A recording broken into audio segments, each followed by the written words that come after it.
रानो चिड़िया अब बूढ़ी हो चुकी थी। वो अपने काम खुद से नहीं कर पाती, बढ़ती उम्र के बुढ़ापे से परेशान थी। उसकी बहू का बर्ताव दिन पे दिन बदलने लगा था। बहू बेटी, नहाने के लिए थोड़ा गर्म पानी कर दो, मैं 3 दिनों से नहीं नहाई। तो सासू माँ, नहाने के लिए पानी गर्म करने की क्या जरूरत है, अभी तो गर्मियों का मौसम है, आप ठंडे पानी से ही नहा लें। मेरी बेटी, मुझे ठंडे पानी से ठंड लगती है, तो थोड़ा सा पानी गर्म कर दे, मैं उसी से नहा लूंगी। रानो चिड़िया की बहू पर तो बहुत जोर पड़ता। अब इस बुढ़िया के लिए चूल्हा जलाओ या फिर आराम करो, सुबह से थक गई हूँ, एक काम करती हूँ, बुढ़िया से मना कर देती हूँ। सासू माँ, लकड़ी थोड़ी सी है, अगर पानी गर्म किया तो शाम का खाना नहीं बना पाऊंगी, आप ठंडे पानी से ही नहा लें। ऐसे बोलकर रानो की बहू अपने घोंसले में चली जाती है। रानो धीरे धीरे घुसल खाने में जाती और ठंडे पानी से ही नहा लेती है, लेकिन उसे तो बहुत तेज ठंड लगी थी। वो जल्दी से चूल्हे के पास धूप में आती है, तो वहाँ पर तो लकड़ियों का गट्ठर पड़ा था। बहू ने मना क्यों किया, लकड़ी तो बहुत है, शायद वो भूल गई होगी, घर के कामों में व्यस्त जो रहती है।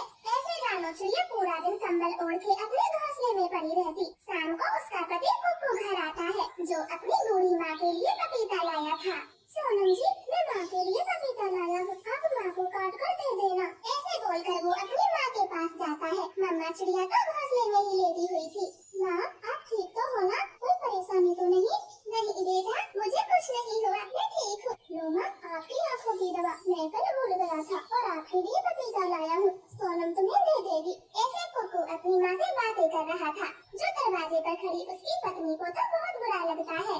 कुक्कू जी, मैंने आपसे अपना भी कुछ सामान मंगाया था, आपके हाथ में तो ऐसा कुछ नहीं है, लगता है सब कुछ इस बुढ़िया पर ही खर्च कर रहे हो। सोनम, आप ये कैसी बातें करती हो, माँ का सामान जरूरी था, उनकी दवा थी, और आपका तो बाद में भी ला सकता हूँ। कुक्कू की इसी बात पर सोनम बहुत गुस्सा हो जाती है और वहाँ से तेजी से जाती है।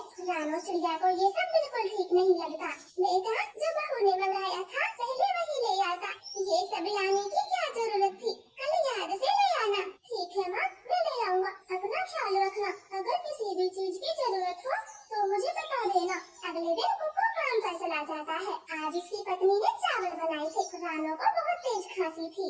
लो माँ जी, ये चावल खा लो। बेटी,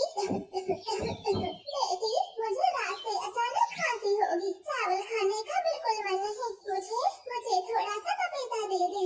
सारा पपीता तो सोनम चिड़िया पहले ही खा गई थी। वो रानो से झूठ बोलती है। माँ जी, पपीता तो खराब निकला था, मैंने फेंक दिया, खाने हैं तो ये चावल ही खा लो, मुझसे कुछ और नहीं बनेगा। ऐसे सोनम बहू रानो के पास चावल ही रख के चली जाती है। रानो को तेज भूख लगी थी, वो थोड़े से चावल खा लेती है, जिस कारण उसकी खांसी और भी बढ़ गई थी। सोनम, माँ को खांसी हुई है, आपने मुझे बताया होता तो मैं रास्ते से खांसी की दवा ले आता। कुक्कू जी, मुझे घर में 100 काम होते हैं, 24 घंटे माँ के पास ही नहीं रहती, मुझे नहीं पता चला उन्हें कब खांसी हुई। कुक्कू चुप हो जाता है और खाना खा के सो जाता है। रानो तो खांसी से पूरी रात परेशान रहती, उसे तेज बुखार हो गया था। कुक्कू सुबह होते ही उसे हॉस्पिटल लेकर जाता है। माँ जी को मोती जीरा है, मैं ये दवाई दे देता हूँ, खाने पीने का ख्याल रखना, ठंडी चीजें माँ जी को ना देना, और हाँ, माँ जी को गर्म पानी से नहलाना। रानो चिड़िया डॉक्टर की बात ध्यान से सुन रही थी, मगर वो क्या कहती, उसकी बहू तो उसका एक कहा नहीं मानती। कुक्कू अपनी माँ को घर ले आता है और सोनम को सारी बात बता देता है। सोनम जी, मैं माँ के लिए फल लेने जा रहा हूँ और आप माँ के परहेज का ध्यान रखना, कोई गलती से भी ठंडी चीज माँ को खाने में न देना। ऐसे अपनी पत्नी को समझाकर कुक्कू बाहर चला जाता है, मगर सोनम तो किसी बात पर ध्यान नहीं देती। बहू, मुझे भूख लगी है, कुछ बना है तो दे दो, मुझे दवा लेनी है। लो माँ जी, आलू का रायता और पूरी बनाई है, कुक्कू को बहुत पसंद है। लेकिन बेटी, मैं ये सब नहीं खा सकती, आप मेरे लिए खिचड़ी बना दे, मैं वही खा लूंगी। खाना है तो यही खाओ, मैं और कुछ नहीं बनाने वाली, दिन भर तेरी नौकरी नहीं करूंगी। ऐसे बोलकर सोनम वहाँ से चली जाती है। रानो सोच में पड़ी थी, अगर मैंने खाना नहीं खाया तो कुक्कू देख लेगा और बहू को खामेखा सुनाएगा, खा ही लेती हूँ, बुढ़ापे के दिन है, कौन सा मुझे सेहत बनानी है, मेरी वजह से बहू बेटे में झगड़ा हो, मैं ये कभी नहीं चाहूंगी। ऐसे सोचकर रानो वो पूरी रायता खा लेती है और जिसके कारण उसकी तबीयत और बिगड़ जाती है, उसका बुखार तो तेज हो गया था। लो सोनम जी, माँ के लिए फल लाया हूँ, मुझे बहुत जल्दी है, जल्दी से मेरा टिफिन दे दो। हाँ, आपका टिफिन तैयार है और आते समय आइसक्रीम ले आना, मैंने कई दिनों से आइसक्रीम नहीं खाई। ठीक है सोनम जी, मैं ले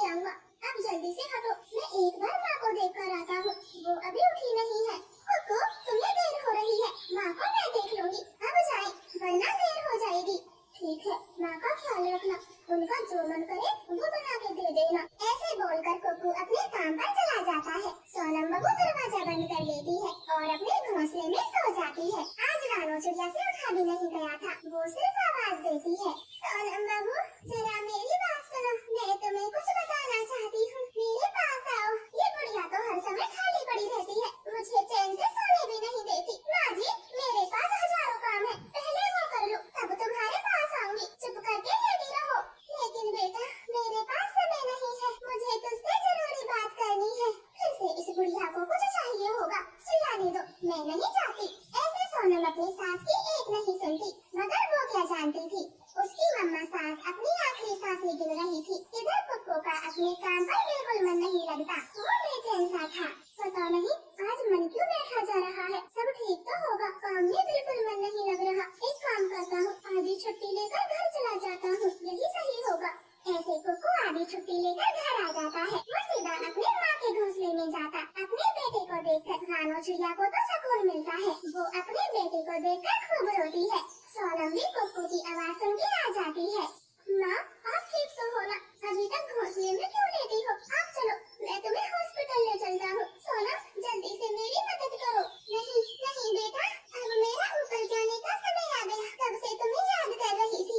उस संदूक में जमीन के कागज रखे हैं और डोरी के पास मेरे गहने हैं, जो सेफ्टी के लिए उसके घर में रखे थे, जाकर ले लेना और सोनम बहू को सौंप देना। अब मैं चलती हूँ। ऐसे बोलते बोलते रानो की आंखें बंद हो जाती हैं, वो मर जाती है। सोनम तो अपने आप पर बहुत शर्मिंदा थी।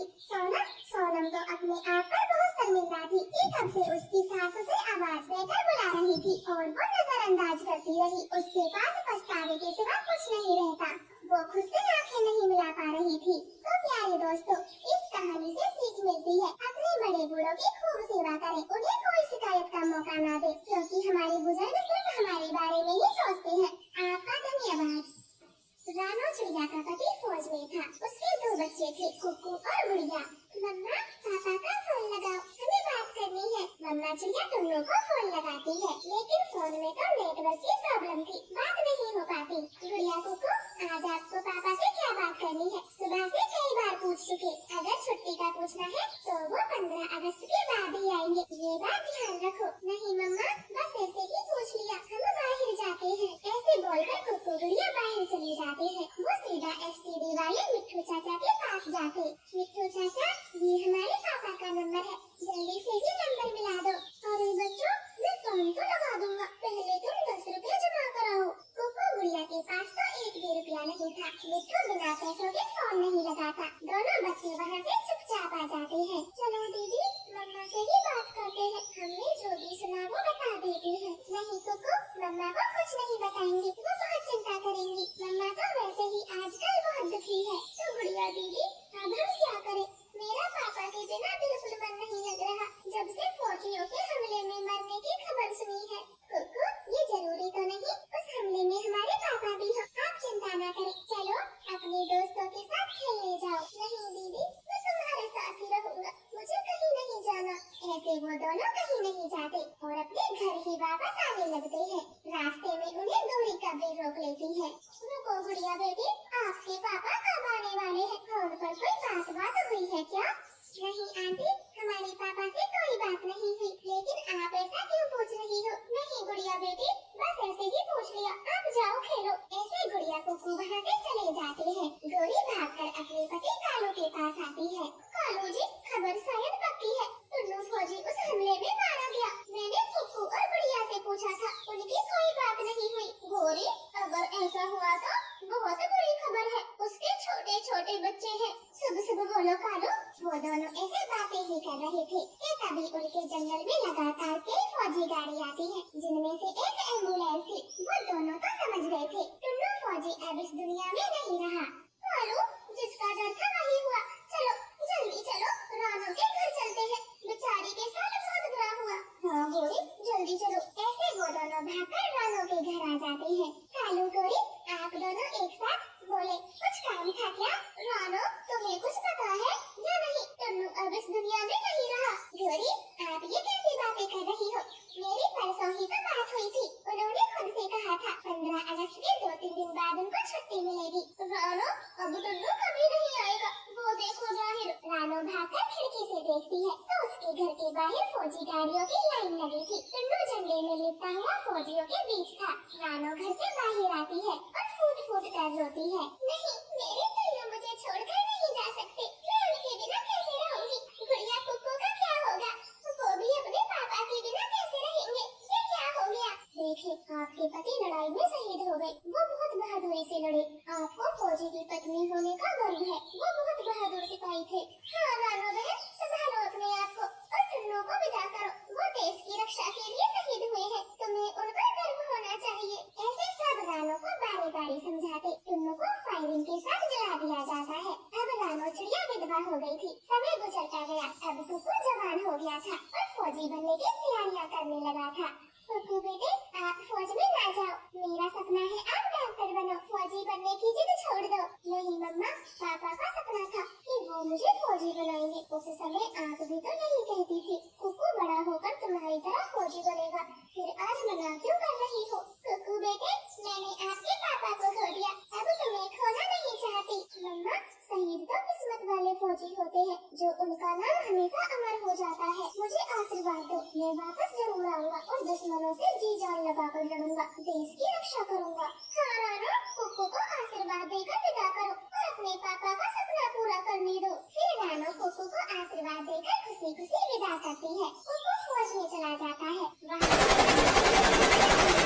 मम्मा चिड़िया हर समय अपने बेटे की जान की सलामती के लिए प्रार्थना करती और शाम को रोज फोन मिलाती। कुक्कू बेटे, आप घर कब आओगे? मुझे फौज में गए 3 महीने हो गए, छुट्टी कब मिलेगी? मम्मा, यहाँ दुश्मनों से लड़ाई शुरू है, ये लड़ाई खत्म करके हमें छुट्टी मिलेगी। अब हम कभी आएंगे, अपना ख्याल रखना। कुक्कू, भला मुझे क्या होगा? आप अपना ख्याल रखना। जब जब ये लड़ाई होती है, मेरी तो पल पल जान निकलती है, मैं चैन से सो नहीं पाती। ऐसे बोलकर मम्मा चिड़िया फोन काटती है।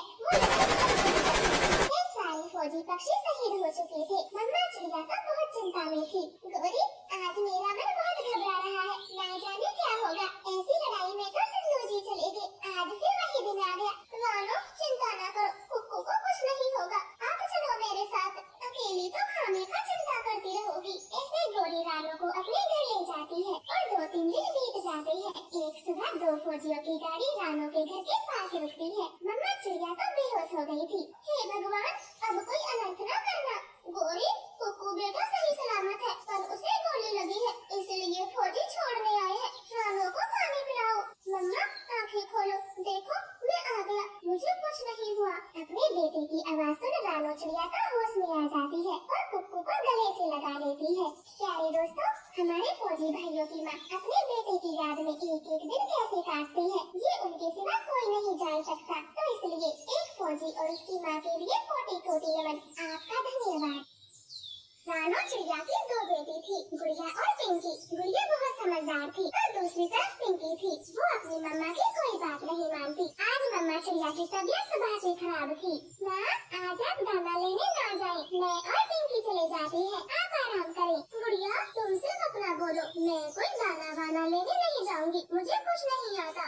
हाँ तो पिंकी, गुड़िया को कौन सा आता है? चुपचाप दोनों बहन चली जाओ और ज्यादा दूर तक न जाना। नहीं, मैं जंगल नहीं जाऊंगी, मुझे धूप में खाली नहीं होना। मम्मा, मैं ही चली जाती हूँ, आपको दाना खाकर दवा भी तो लेनी है, घर में कुछ भी नहीं है। ऐसे विचार कर गुड़िया दाने की खोज में चली जाती है। मम्मा चिड़िया की तबीयत तो और बिगड़ने लगी थी। पिंकी, मुझे प्यास लगी है, जल्दी जल्दी मेरे लिए पानी लेकर आओ। मम्मा, गुड़िया आती ही होगी, वो पानी भी जरूर लेकर आएगी, आप बस थोड़ी देर रुके, मेरा गला सूख रहा है और आप गुड़िया का इंतजार करोगी, बहुत बिगड़ गई हो। अच्छा बुरा कुछ नहीं दिखता।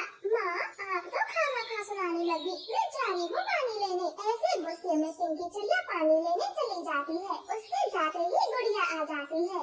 मम्मा, पिंकी कहाँ है? और आप जल्दी से ये सेब खा ले, दवाई भी तो लेनी है। गुड़िया बेटी, जल्दी जल्दी से पानी दो। हाँ मम्मा, मैं अभी पानी लेकर आती हूँ, आप बस 2 मिनट रुके। ऐसे गुड़िया घर से तुरंत ही पानी लेने भाग जाती है। वो नदी पर देखती है तो उसकी बहन पिंकी मटका पास में रखकर अपनी सहेली कवि से बातें कर रही थी। अरे गुड़िया, तुम कब आई? मैं बस पानी लेकर आ ही रही थी। हाँ, जैसे मुझे कुछ दिख नहीं रहा, कैसे खाली मटका रखकर बातें बना रही हो और वहाँ मम्मा की तबीयत बिगड़ती जा रही है। ऐसे बोलते हुए गुड़िया जल्दी से से अपना बर्तन पानी से भर के ले जाती है। पिंकी भी उसके पीछे पीछे जाती है। मम्मा मम्मा ये पानी पी लो, जल्दी से पानी पी लो। आप बोलते क्यों नहीं?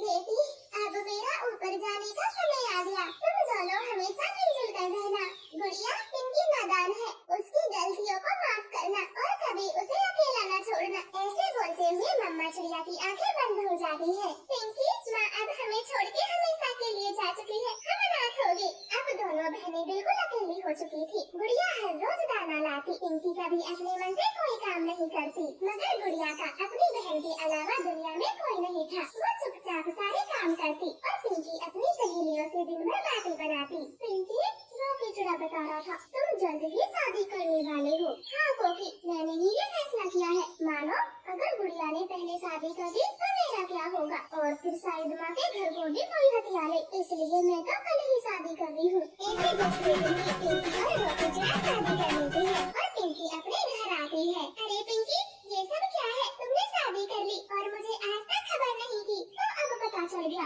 हटो आगे से, हमें घर में जाने दो। लेकिन पिंकी पहले मेरे सवालों के जवाब दो। ये लड़का पक्षी कौन है, क्या करता है, खुद का घर है भी या नहीं? गुड़िया हमें घर से क्या लेना, माँ का घर है ना। ऐसे अपनी बहन को जवाब देते हुए पिंकी रोकी को लेकर घर के अंदर चली जाती है। गुड़िया तो सोचती रह जाती है, पिंकी ने शादी ही तो की है, जो एक न एक दिन तो करनी ही थी। अब मुझे भी गुस्सा नहीं करना चाहिए, बल्कि अपनी बहन को बधाई देनी चाहिए, उसका भी तो मेरे सिवा कोई नहीं है। फिर गुड़िया कुछ फल लेकर पिंकी के घोंसले में जाती है और बड़े प्यार से बोलती है, पिंकी ये लो, तुम दोनों ये फल खा लो, तुम्हें भूख लगी होगी, मैं आज ही ताजा ताजा तोड़ कर लाई थी। और मेरे सवालों का बुरा न मानना, बहन हो ना इसलिए तुम्हारी फिक्र थी। गुस्से में सब बोल दिया। फिर पिंकी रोकी दोनों गुड़िया के लाए हुए फल खा लेते हैं। गुड़िया भी अपने घोंसले में चली जाती है। अब से हर रोज गुड़िया दाना लाती, पिंकी को पहले ही अपने और रोटी के लिए दाना ले जाती। ये सब गुड़िया को जरा भी अच्छा नहीं लगता, वो कुछ दिन तो चुप रहती है। पिंकी को तो दाना खोजने की आदत नहीं है, लेकिन ये रोगी भी घर में पड़ा पड़ा मेरा दाना खाता है। आज मैं पिंकी से बात करूंगी। पिंकी जी मैं सोच रहा था, अगर तुम्हारी बहन ने अचानक शादी कर दी तो इस घर का बंटवारा हो जाएगा, और तुम्हें तो पता है हम बहुत जल्द मम्मा पापा बनने वाले हैं, फिर हमारा गुजारा इस घर में नहीं हो पाएगा। हाँ रोकी, ये बात तो आपने बिल्कुल ठीक कही, इसका कुछ करना होगा। ऐसे बातें करते हुए दोनों सलाह करते हैं और गुड़िया के आते ही बोलते हैं, गुड़िया मैं तुमसे कुछ बात करना चाहती हूँ, उम्मीद है आप समझ पाओगी, बहुत समझदार जो हो। हाँ हाँ बोलो, बात तो मुझे भी करनी है, पर पहले तुम बोलो।